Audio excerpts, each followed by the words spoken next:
It was kind of fun this week. Someone asked about today's order of service and how the song Love, Love, Love came through. And Jackie and I worked closely, and didn't she do a beautiful rendition of that? I had to get up and dance, and I couldn't remember. So I had to ask Jackie, how did that song come through us? And she said, well, I think you said it had been going through your head, and you asked me what song it was. So I just offered that gift to all of us, not just the birthday people from February, because if you're like me, it might be going around in your head for a while, as it has been for me all week. And I've been very, very grateful for love, love, love. Oh, my goodness. I just love Valentine's Day, and I love the power of love. And I feel very direct in saying to you that the message this morning felt like it was really for me to learn. And so I'm humbled and joyful to share it with you as well. The title, What is Divine Love, is a question.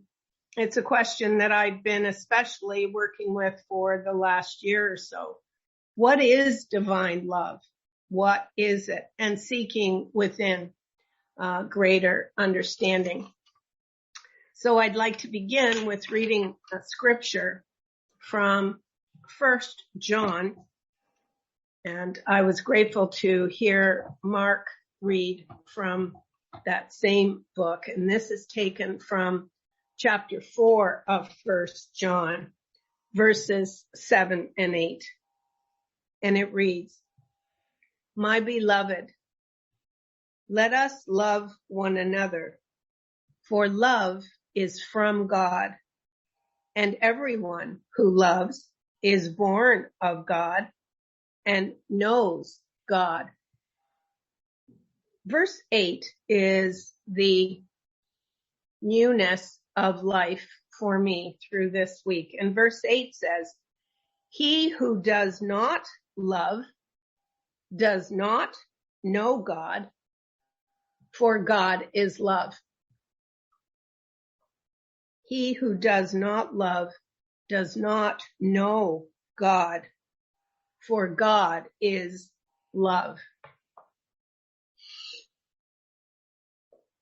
To know God is to know love. I'm not sure that it's related, but this favorite story of mine kept coming through this week, and I'm sure some connection will come through for us, but it's a favorite story of mine that tells about the experience of a Sufi wise man who was also a bit of a jokester.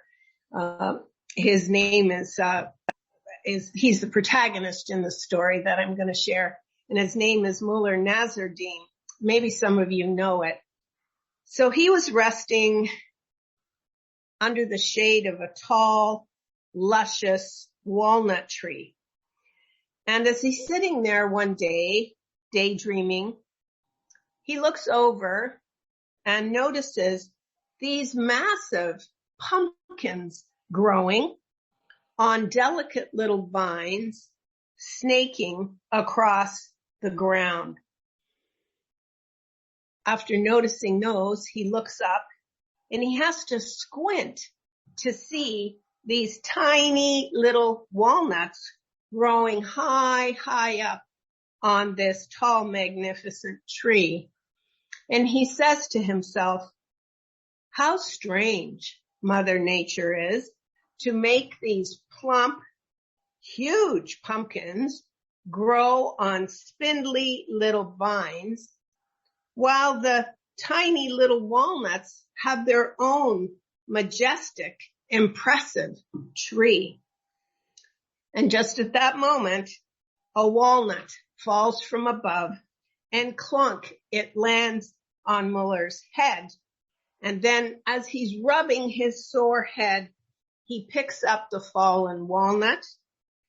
He looks high up into the branches of the majestic tree, And then, thankfully, he looks over at the swollen pumpkins that are growing safely close to the ground and says, "Oh, Mother Nature, how wise and loving you are." So perhaps some parts of the message that is coming through me this morning will feel for you, as it certainly did each day of this week for me, more like a pumpkin falling on my head than a walnut. The revelations about divine love that I have been open to, as I said in my introduction, for some time came through a very interesting, miraculous channel for me. Many of you will recognize Edwin Bonner's name from our spiritual community. And last weekend, I was really blessed to finally pick up books that his cousin had of Edwin's mother's. And among those books, the one that I was drawn to on Monday night is a book called Change Your Life Through Love. Indeed, to open to divine love so as to change our lives is a worthy mission. Her name, the author's name, is not one that I know, and I certainly invite any of you who might know her or who are willing to spend more time than I was to track down her biography. Her name is Stella Terrell Mann. So the surname is M-A-N-N. Her first name is Stella Mann. And the only biographical piece of information I was grateful to find about her is that she was a Unity minister who taught extensively in the 1940s. Her other book, which had great acclaim, was Change Your Life Through Prayer.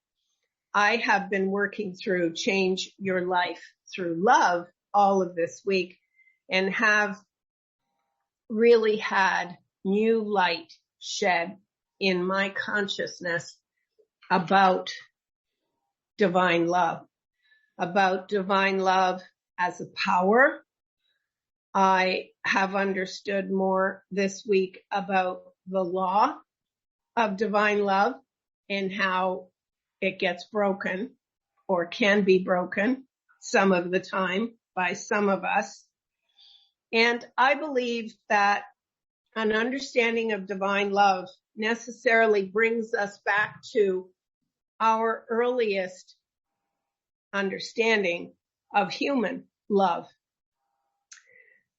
Those of you who've been listening to my stories for a while know that my earliest exposure to love really was not in my childhood, and my escape was a bathtub in the basement where I corralled 4 younger individuals who actually fit in this big clawfoot tub. And there happened to be in the basement of this old house a piece of slate, blackboard slate. And since there was very little safety up on the main floor of the house, because we kids never knew when the next eruption from an adult could happen, I found early on that loving my cousins and my brother by making them sit in the bathtub was a way that I felt connected to loving them and to loving myself, though I did not know that at the time. I found the author of this book, Change Your Life Through Love, to be a very practical Unity minister in her laying out a path for us to greater understanding of divine love, and for me, the practice of it in my daily life. The first thing that occurred to me was that there are 3 lessons that I have worked with since 1994, and some of you will recognize them. And those lessons are God is the light in which I see. God is the mind with which I think. And to substitute, as I very naturally was able to do this week, the word love shed greater light and understanding for me of divine love. And so all through my preparing, I noticed how easy it was for me to substitute wherever the word God was, to substitute for it the word love. So love is the light in which I see. Love is the mind with which I think. What's interesting about this is that Stella Mann, in her book, Change Your Life Through Love, actually invites us to follow 3 steps in expressing more of divine love in our everyday experiences. And I think I said 3 steps because the first one is one that we automatically, I think, move to whenever we are in a prayerful consciousness or in a consciousness of transforming what we understand or appreciate about a spiritual principle. And so in keeping with those were, by the way, lessons 43, 4, and 5, which are lessons for this week. God is my source. I cannot see apart from God. That's the one I didn't say the first time. Love is my source. I cannot see apart from it. So, of course, in its original form that I've been, treasuring all these years, it reads, God is my source. I cannot see apart from him. So it's one of the first places where I substituted love. Divine love is my source. I cannot see apart from it. And then again, love is the light in which I see, and love is the mind with which I think. Reverend Stella Mann goes into great detail about the 4 steps that are required in order to live in a continuous consciousness of divine love.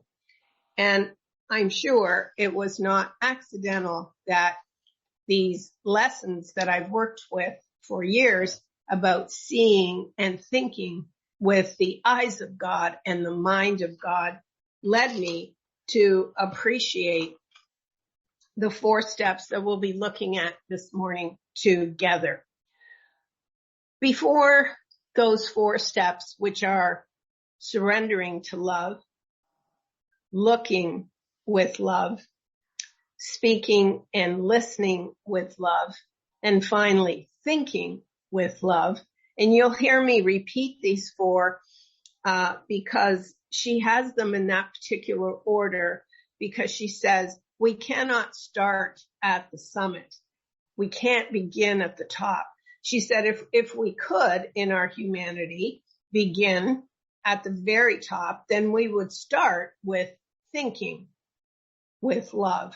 But she said we must begin with looking with love. And of course we know that makes sense, right? Because it is the eyes of the body that seduce us into believing appearances, illusions, everything that is not love. And so she says we must start with looking with love. Then when we can move to speaking and listening with love, and it results then more readily in thinking with love. Love is a mental process.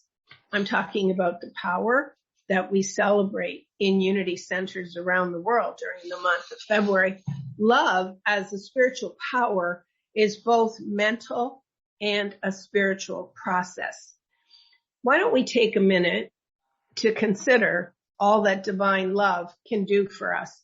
After all, in our humanity, we are motivated. We are willing to show up with the leverage that transforms how we've thought about this power before when we understand why more divine love is a desirable power for us to access within. Love, divine love, can heal our bodies. Divine love can keep us out of self-made prisons. Love, and this is one that I've had extensive blessing from personally, love can heal your mind. It can heal your mind and keep you sane. Sane for me always goes back to the Latin root of whole, complete, unbroken. So love can prosper you. Love, divine love, can overcome every fear that may still be trapped in the subconscious or conscious mind. Love can lead you to more love. Love can build your character. Love can teach you the meaning of life. For love is pure goodness. Love is a creative power, a force that can create only good and good only. I shared with some of you partway through the week that this was a revelation from me that comes from Change Your Life Through Love, the book. She writes, love always acts because love, divine love, is a dynamic power, not a static one. Wow. If you think that didn't light a fire under me, love always acts. It is a dynamic, not a static power, because love desires and earnestly works to promote the well-being of all people everywhere and to promote the principles like itself which lead to well-being. So then we know where divine love can lead us, folks. Let's take a minute and consider the nature and the purpose of divine love. How is it that that power planted in each and every one of us as the Son of God that lives in our hearts, how is it that that power has been so broken by humanity, has been so wrongly used, has been so ignored? Because the nature and the purpose of divine love is to give, to serve, to unlimit, to free up, to unbind, to build up, to empower, to beautify, and to harmonize. Without this power, without the purpose that comes from living from this power, and without this desire for good, which is really the impetus of love, whenever we desire good for ourselves, which we tend to forget, and for others, that is the impetus of love. And all action is either idle or evil or both. That is what will result when we are not accessing divine love within us. And the thing about those results that derive from other than divine love, they will have to be torn down.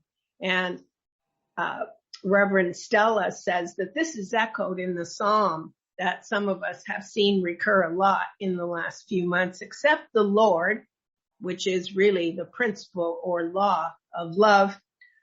Except the Lord build the house, they labor in vain that build it. Well, the house of the Lord is this principle of love, awaiting through our free will that we would activate it, access it, allow it. Because God is love and love is God at work. So God is love at work and God is love at work. If we look at the many ways that Jesus, the Master, taught these laws, we will see that the condensing or making succinct a definition of divine love looks like this. We must love or perish.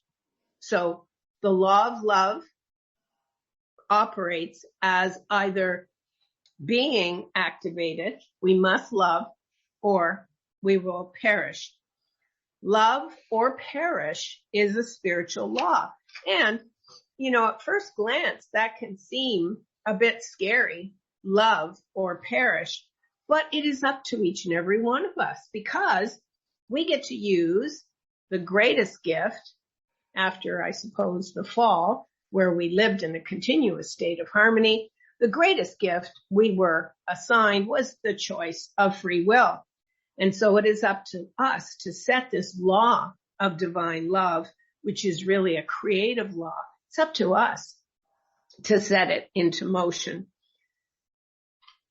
I have looked a lot at the Buddhist teacher Tara Brach over a number of years in the past, especially when I became aware of the opposite of divine love working in me, which is self-loathing. Perhaps some of you, like me, continue to notice where self-loathing shows up. It's part of whatever it is, part of past experiences, others' opinions, early imprinting. It doesn't matter. It is the most insidious form acting against the law of divine love. And so to fail to love ourselves in a very real sense is a failure to love God. It is a refusal, a denial of the divine love that awaits us. It is a refusal, self-loathing, the inability to truly love oneself is the refusal to accept the very gift of life. Because you know what? Once we start loving ourselves and accepting ourselves just as the way we are, we stir up the gift of God within us. And so we remember that once we learn to obey the laws of love, which are always progressive, creative, active, forward moving, once we learn to obey the law of love, then every desire, action, and belief can come under its jurisdiction. Wow, that's a mouthful. Every desire, action, and belief coming under the governance of divine law, of divine love as a law, then we will grow in peace, in harmony, and in joy toward the perfection that already awaits us, in us, as us, in our hearts, that divine love. There are really two sides to love. We must love as an action, actively, but we must also be able to accept love. And for some of us, just speaking for myself, having taken a long time to feel worthy, to feel deserving, to feel receptive to it, it was because I continued to break the law of divine love by not loving, accepting myself. If we don't accept love, we fail. It is a defeat of our entire purpose for being on planet Earth. How do we do this? Well, it is a conscious decision in mind to establish love as the highest law, divine love. If we are willing to set it up as the highest law of our life, then are we ready? When we make this conscious decision, yes, divine love is the highest law governing my consciousness and thereby, of course, my experiences. Once I make that decision, then I'm ready for the 4 steps that I mentioned in my introduction, as set out in Change Your Life Through Love by Reverend Stella Mann. Here's the 4 steps. First, we must surrender our hearts to divine love. As you've heard me share, I got stuck on that first step. Of course, I only see that retrospectively, looking at my life and how I was breaking the law of love by not feeling deserving, by not feeling worthy, and thereby having no idea how to either express it, accept it, or receive it. So the first step she talks about is our ability to surrender to it.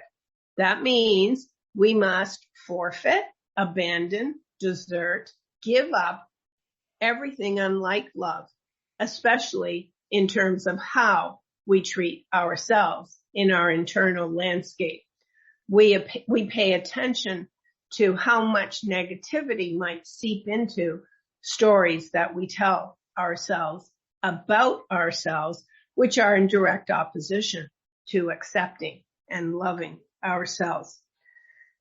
So you'll remember that I mentioned in the introduction that it's very difficult to start with thinking only from love. And so this unity minister in her work suggests that we start with surrendering, then looking, then speaking, then listening love. I found this very practical. I found this very formulaic and easy to use in consciousness as a contrast to what I might have been doing that was breaking the law of divine love. So, for example, when we think about surrendering our hearts to love, then we must do a critical inventory of what it is that resides in our hearts that is unlike it. Be willing to forgive ourselves, be willing to let go of guilt, of shame, of remorse, of inadequacy, of unworthiness, and simply, deliberately, willingly surrender to the power of divine love. We return now to those 3 components that are connected to this activity in consciousness of surrendering, looking, speaking, listening, and then thinking. And those are the 3 aspects in consciousness of desire, action, and belief. We're doing this all the time, folks. We may as well be in charge of what's happening in consciousness, because desire, action, and belief, those are the way into accessing divine love. Desire is that creative force in us that tells this power what we want. Okay, so that's the desire. The second step is the action, which is the words, the thoughts, the deeds, either that we're most continuously playing over and over and over in our minds, or doing the same things in the same way and breaking possibly the law of divine love by not taking action that is loving only towards ourselves and others. And finally, and we know that this is really the key to breaking through to divine love as a law, and that is our belief, our faith, what we're trusting, because our belief really is the mental acceptance. Belief is the mental ability to accept that which we say we have desired. So we'll just take a couple of minutes to look at each of those steps, looking, speaking, listening, and thinking. We can look with the eyes of the body and see what the world judges about ourselves, about others. The world judges by appearances. All of those appearances are endless. They are full of judgment. And so we have that level of seeing with the eyes of the body. Then we have our internal eye that we see ourselves as we would like to be, perhaps, and have not yet become. And then the third level of vision is eternal, is changeless, and is the only reality. And that is looking through the eyes of God and as God sees us. And God sees us only as the highest Christ self. That is the real self.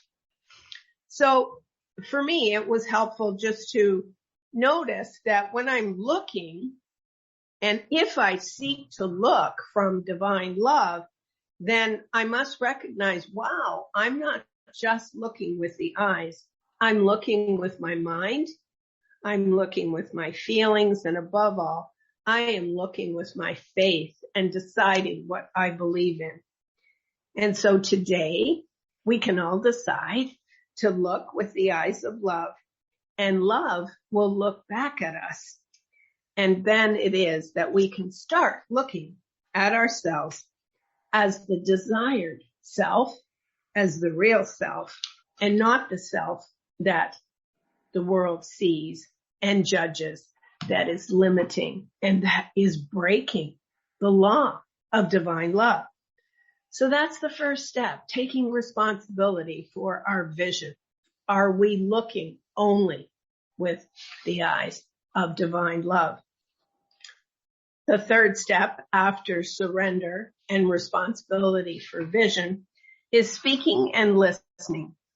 If we speak with love or remain silent, that was something that helped me stay out of the calamity of law breaking, of breaking the law of divine love this week, when I would just call up that simple statement, speak with love or remain silent, and speak only with love about myself and our fellow travelers.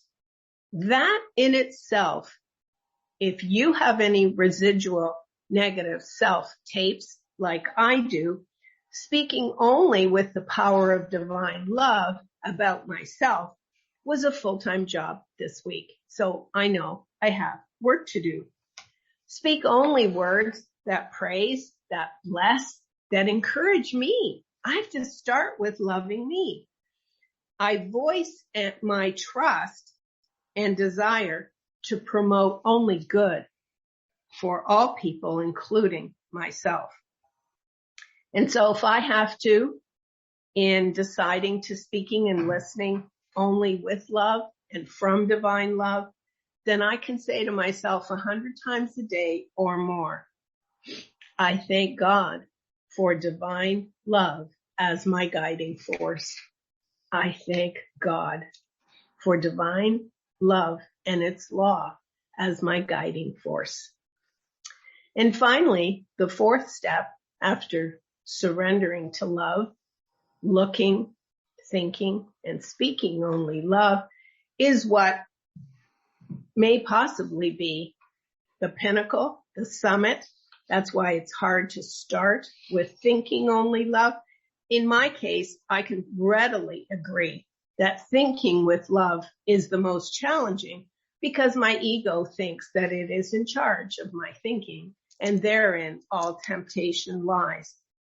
So if we just started there with seeing, hearing, speaking, we will build a consciousness of divine love, and the moving spirit of the entire universe will do the rest. We will move beyond awareness. Just that's the first step, right? Is to be aware of divine love as a power in me. But by building it in consciousness, we will move beyond the awareness of it to actual thought, harmonizing with it, with the spirit of love. So as we bring the time together of seeking, of knowing, of inspiring, and of understanding to a close this morning, let us agree that thinking with love is the dynamic action in mind of thinking with fearlessness, with honesty, with courage, and to think of all of life including ourselves and all of humanity, as unlimited good in spirit, because the whole character of our lives and our attitude about all things, whether we realize it or not, comes down to being a result, a direct result of what I believe about the nature of God. Failure to think with love will be to draw to myself that which is unlike divine love. And so perhaps the most destructive obstacle to divine love is not just the failure to claim and to use it, but is that we might plot against God, against the nature of good. And so let us know together this morning in our beloved spiritual community that there is no neutral course. There really is not. We are either for or against good. I'd like to read just one short passage to share with you from this book from 1948, Change Your Life Through Love. And she writes, how long will it take the whole human race to catch hold of the truths that Master Jesus taught, to reach the height of divine love that Jesus reached? No one can say. If we had 1,000,000 years on earth in which to observe what happens when we start to think love, then we would see that we cannot cheat the law by act, intention, or spirit. We can simply accept love now as the truth and start to live within the highest of all laws, and then watch miracles of good happen to us and for us, because we need not understand the perfect love of the Father as Jesus understood it in order to be able to call on it and to use it